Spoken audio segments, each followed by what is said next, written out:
Many thanks for staying with us on Report Desk Africa. Now, we have just concluded the first segment of the show, and now we'll be talking about the aviation workers' strike in Nigeria, the western part of the African continent.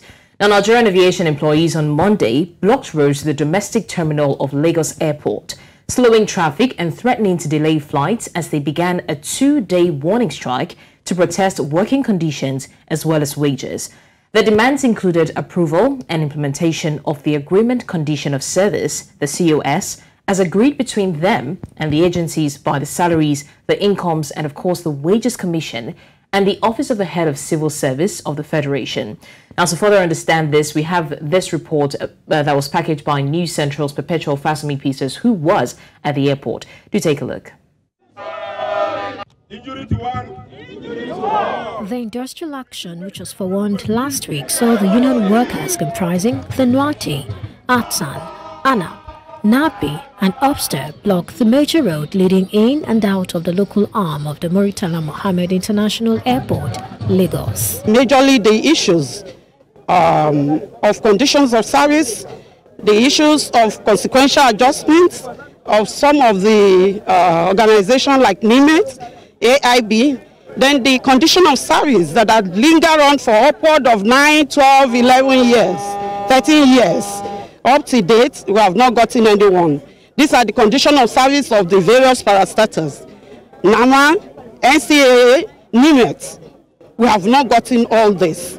The minimum wage consequential adjustment, that is an issue here, but there is another controversial issue here. That Wages Commission is now saying that the management cadre for the agency will not benefit from the consequential adjustment. Some airline passengers and even road users, while they understood the need for the workers to make their demands known to the government, do not agree it should affect other citizens. I'm being to travel by ARIC 1040 flights this morning. I'm coming from Amuajuza. There was a lot of hold up in the Keja. We've been coming, trying to wriggle out. But getting here now, just that the whole place is stuck up. My wife have to drop me on the bridge. I have to be trekking down to the airport just to find this kind of labor unrest somehow. So I'm still wondering whether we could fly to Lagos or not. That we need to be our brothers' keepers. So anything that will aggravate our situation and inflict pains and injury on our fellow citizens can be avoided. After several back and forth, security operatives at the scene of the protest prevailed on the aviation workers to make room for other road users, as many people couldn't go about their daily business activities. We have resolved to allow Nigerian people that have been held hostage since morning to have thorough care. Asked what will happen should the government fail to accede to the request after the 2-day strike, here's what they had to say. Aluta, aluta, aluta continua. The struggle will continue. That's the answer. Could this be a short-lived agitation, or will the struggle truly continue? We'll find out in the next few days. Perpetual Fasanmi-Peters reporting for News Central. That was a good report there by Perpetual Fasanmi-Peters. We're joined now in the studio by the very same Perpetual Fasanmi-Peters who put together that lovely report. Perpetual, it's always good to see you in the studio and not on the streets. You can say that again. I enjoy both anyway. Well, when you put it that way, Bernard, it kind of has a different meaning. Yeah, to you. Oh, well, I totally understand what Bernard is saying. Exactly. So, yeah. Definitely. Anyway, good to see you. Good to see you. Good to have you. Now, Perpetual, first of all, let's talk about the demands. Now, I'm tired of seeing different government union or union bodies going on strike, and then everyone is asking, is the strike action the only way that it could have gotten the attention of the government? It's supposed to be the last resort, right? But unfortunately, in a country like Nigeria, it usually is the first and the only way to get the attention of the government. The last time I was on the streets and the airport was blocked was during the strike action of the lecturers, and it was the students' union that blocked the international airport. So I kind of have an idea of what's going on. So I think we should dig into the demands exactly. What exactly are the demands? Can you break that down for us? All right, so for this time, there are just about 3 demands. The first one is the consequential adjustment of minimum wage for NIMET and AIB staff. Now, remember in 2019, we had the minimum wage that was changed to about 30,000 naira. But unfortunately, these 2 agencies have not benefited from that. And this is, I mean, it's been how many years now? Since 2019, this is 2023. That's about 4 years now. So that's why we have that one. That's the first one. And then the second one, they're also talking about the condition of service. Now, they had an agreement about the condition of service. That was 8 years ago. Until now, that particular agreement has not been implemented. So that's why we also have, you know, the union members also saying that's another point. And then the third one talks about, you know, the demolition of some of the agency structures in the Lagos airport. Now, when you talk about this one, this is one that means a whole lot to a good number of these workers. I also think it's important to state that this is a situation where we have about 5 aviation unions coming together to work together, you know, to make demands really from the government. And what this has shown is that it has shown some level of unity. And also, when you do that, you're going to effectively ground operations at the airport. That's one. And another thing you're going to do is to make a strong statement to the government. You know, it's different from a situation where maybe it's just an arm or just one particular union or agency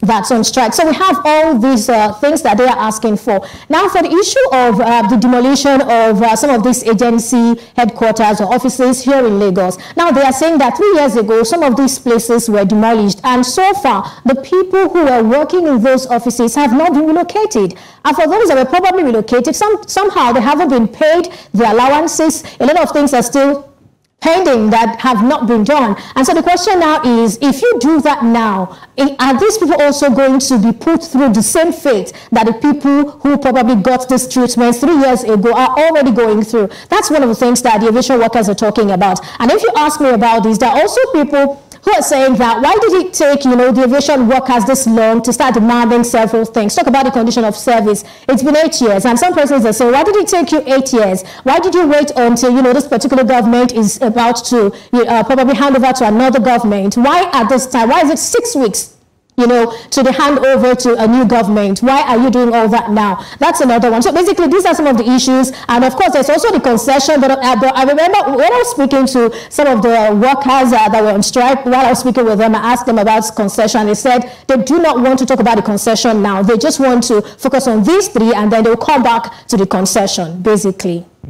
Okay, Perpetual, let's look at the impact that these strikes have had. You know, I mean, Bernard was talking about the time that the student union were the ones who blocked the airports, and we saw the impact that it had. Now, this time around, thousands of people were stranded, and the aviation ministry yesterday said that this was unnecessary, and it said it will increase the hardship on citizens, affect flight schedules, lead to economic losses, you name it. And we saw how many people were stranded and couldn't travel. So, like Bernard said, this may have been the only way to get the government's attention. What implications do you think that this had on travelers, and what losses do you think were incurred? Okay, very quickly, I'm going to focus on this last one, the one that happened on Monday 17 and Tuesday 18. So for Monday, what happened was that the workers only blocked a portion of the road leading to the domestic that's the domestic terminal. Okay, so what that means is that a lot of the persons who were supposed to travel probably ended up traveling late. Now, before 8 a.m., the flight schedules were just as scheduled, and persons were able to travel at the appropriate time. But from 8 o'clock, when that particular blockage started, what we saw was that a lot of the passengers had to walk longer distances to get to the airport. And of course, because the airport, of course, well, did I say the airport? But because everybody understands that there's something happening outside. So what happened was that some of the flights were just delayed. So what we saw was more of delay. I do not think there was any cancellation, because I tried to speak to some of the persons while I was on the field, and nobody said anything about cancellation. So what we have is a situation where people's flight schedules are being delayed because the airport had to wait for more people. The airlines had to wait for the passengers to make their way into the airport so they can then board and begin their journey. So what we have is a situation where people probably missed some of their appointments, and some of these appointments are very, very, very, very important. I mean, I can't imagine having an appointment that took me maybe a year or two to finally, book, and then at the end of the day, I'm getting there late. That's not a good one at all. So I can imagine the effect this is having on some of these passengers not being able to meet up with their appointments. And also, you look at the fact that there are persons who are also who are into business in that environment, around that environment. This is also going to affect them, even though the motorcycle riders were the winners of the day, because to a very large extent, I mean, we know that we have banned motorcycle here in Lagos, but we saw that a lot of them were out there and they were charging as high as 1,000 naira, 2,000 naira in the minimum to get persons to the airport just from the bridge and all of that. So they were the big winners of the day, while the other persons, the passengers and people who had businesses in the airports, were probably the ones who felt the brunt of that particular protest on Monday. Okay, go ahead. Oh, I'm sorry I had to cut you short. I was going to say definitely where there's conflict or crisis, there always is a winner. Yeah. The winner may not be from the warring factions. It could just be somebody along the side. I mean, the same thing happens. It's the same way that people suffer. Exactly, but very quickly, Perpetual, before we let you go, do we see any end in sight? I mean, it's less than 50 days to transition, the new government taking over. I'm talking about the swearing in of the new government. And that answers the question, the first question that was asked, the reason why they are going on strike right now, so that their demands can be met before there's a transition in government. Do you think that this will happen in 1 minute? Okay, in 1 minute, that restricts me sort of. But to a very large extent, I would say it really depends, because we know that the National Assembly, to a very large extent, has issued a statement. That's the Aviation Committee of the National Assembly has issued a statement to the minister telling him to halt the demolition of these structures pending, the outcome of the investigation. So the National Assembly, that's the Aviation Committee of the National Assembly, wants to investigate to know if this is something that they have to do and all of that. So basically, I think to a very large extent, they might be able to maybe resolve some of these issues, but maybe not all. Again, we also know that for the consequential adjustment of the minimum wage, there are also talks that some of the salaries will be paid in April. But then the concern of the workers is, we're not talking about you just paying us in April. We're talking about the arrears. What happens to that? Are you going to, start paying us what you've been owing us since 2019? I mean, these are some of the conversations. So, except the Ministry of Aviation is really interested in ensuring that this is settled before the next administration comes on board. If the minister is interested in this, and if the National Assembly succeeds in mounting pressure on the minister to settle some of those things, I want to believe that a good number of them will be settled. I also know that there are conversations ongoing now with the minimum, that's the Wages Commission and also the workers. So we're just hopeful that things will change before handing over to the next government. But if nothing changes, if they are taking baby steps, that means that the struggle will continue, because I remember I also asked Okay, I'm sorry. I'm so sorry. But because of our time, we will not be able to go extensively into that. But thank you so much. And like you said, hopefully things change before there is a transition, because, there's always this fire brigade approach in Nigeria. It's not new. But thank you anyways, Perpetual Fasanmi-Peters, for giving us the updates on the aviation strike. We hope to see you again in another episode of Report Desk Africa. I was going to say for Final Africa. That's another show. But thank you so much, Perpetual Fasanmi-Peters. Thank you for having me.